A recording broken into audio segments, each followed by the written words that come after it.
Gulfstream 1 aircraft we have parked here. That was purchased by Walt Disney himself back in 1964. Now, air traffic controllers all over the country came to know this plane as number 234 Mickey Mouse. It's flown over 25 million miles. It's 28.5 years of dedicated service to the Walt Disney Company. The two silver space pods were used in the 1986 Disney film The Flight of the Navigator. And back on the left side of the shuttle, these beige buildings are our production bungalows. Now you might want to keep your eyes open as we head through here. See, this is where television and movie directors and producers meet to discuss their deals. It's also where we house the various production crews working back here on the back lot. Right now we have the permanent home of the Mickey Mouse Club, bungalow number 1, right there off to the left. They do all their filming here in Orlando. They just wrapped up their 7th season of production. And back off to the right side, you can see we're passing through a small branch of our greens department. Special attention to the display showcases in here. These will be off to your left. Now, in creative costuming, everything from uniform worn by Eldon Ryan Ratliff in the movie D2, The Mighty Ducks, and costumes worn in an episode of the Emmy Award-winning Golden Girls, along with an actual Emmy statuette that they won for Outstanding Comedy Series. On the left, house some of the Wesley Snipes aboard, right over on soundstage number 3. And back off to the left, before we head back outside, you can take a peek into our scenic shop, where our carpenters and artisans design and build the sets for our productions here on the back lot. And they built sets for everything from television series like the Mickey Mouse Club, Wheel of Fortune when they do their taping here, to feature films like the movie Honey, I Flew Up the Kid. It's a sequel to the movie Honey, I Shrunk the Kid, starred Rick Moranis. Now in the middle of that empty shell, we use all the homes back here for exterior filming only, and each is designed to reflect a different aspect of American architecture.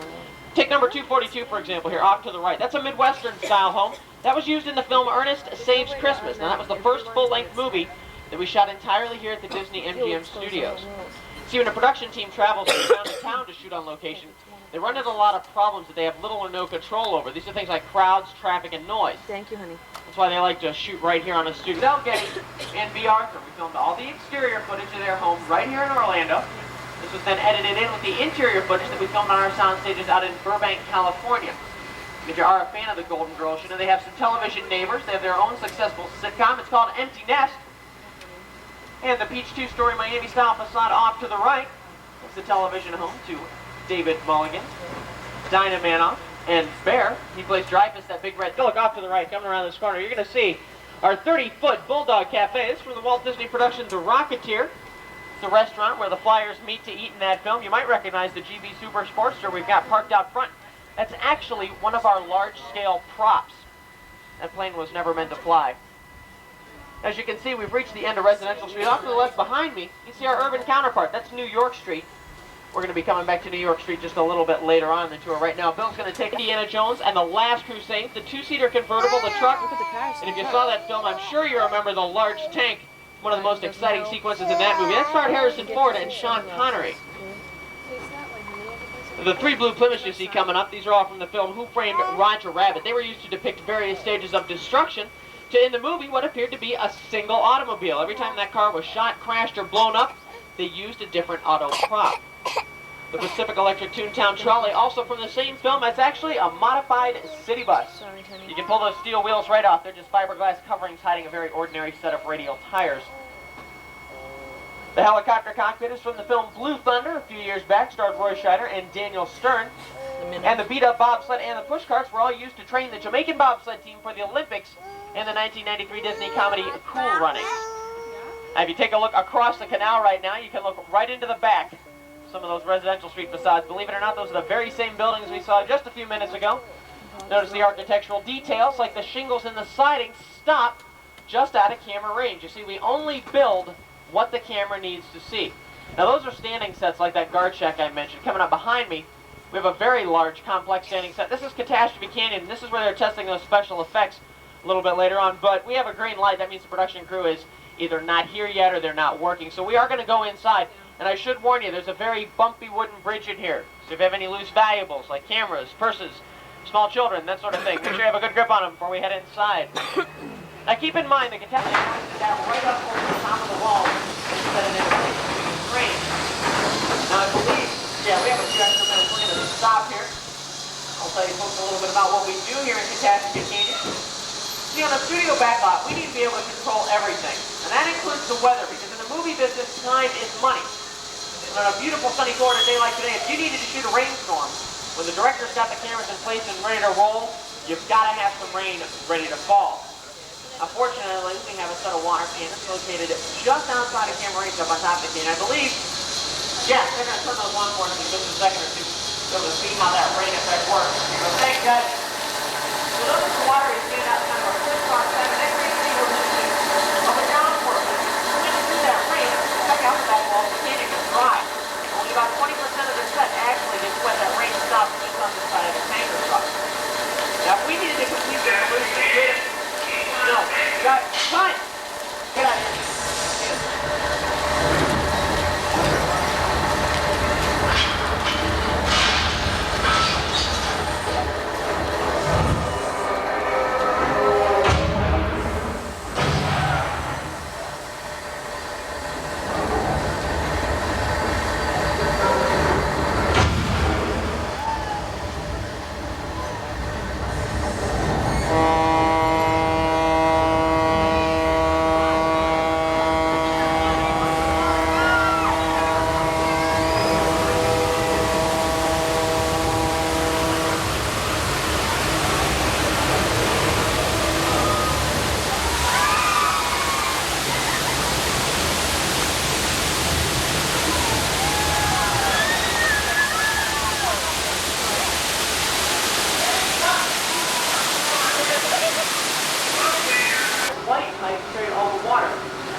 Dumped over 70,000 gallons of water slithering towards our shuttle.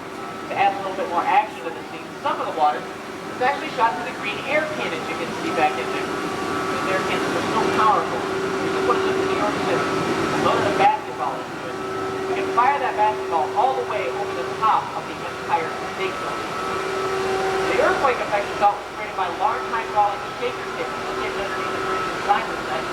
Those up all the way on a one-ton vehicle up over the railing down to the bottom of the beach. That's the thing of a quality special effect. So it seems like not because that. It's actually a very carefully monitored sequence of events. Believe it or not, that whole show can reset itself entirely in just 3.5 minutes, and that does include recycling all 70,000 gallons of water, pumping it back up to the top of the canyon. Skyline right here in Central Florida. That's an old movie illusion. It's called forced perspective. Those distant towering skyscrapers, they're really hand-painted two-dimensional flats standing just about 1.5 blocks away. And that steaming metal monster there off to the right, that's the actual Dipmobile from the film Who Framed Roger Rabbit. Tried to drive it into Toontown, the evil Judge Doom at the end of that film. And speaking of endings, that does bring us to the end of our own tour. Again, it's very important that you remain seated till we have come to a complete stop. And once I've opened up the doors, make sure you watch your step and lower your head as you exit. And if you have any baby strollers with you, please set those up on the other side of that bright yellow line.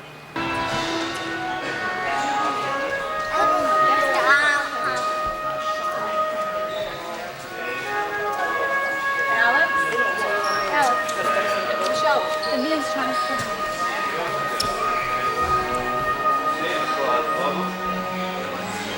Bear, Santa, who's that? Who's that? Oh, ho, ho. Yeah. Oh, oh, oh. Oh, oh, oh.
zone.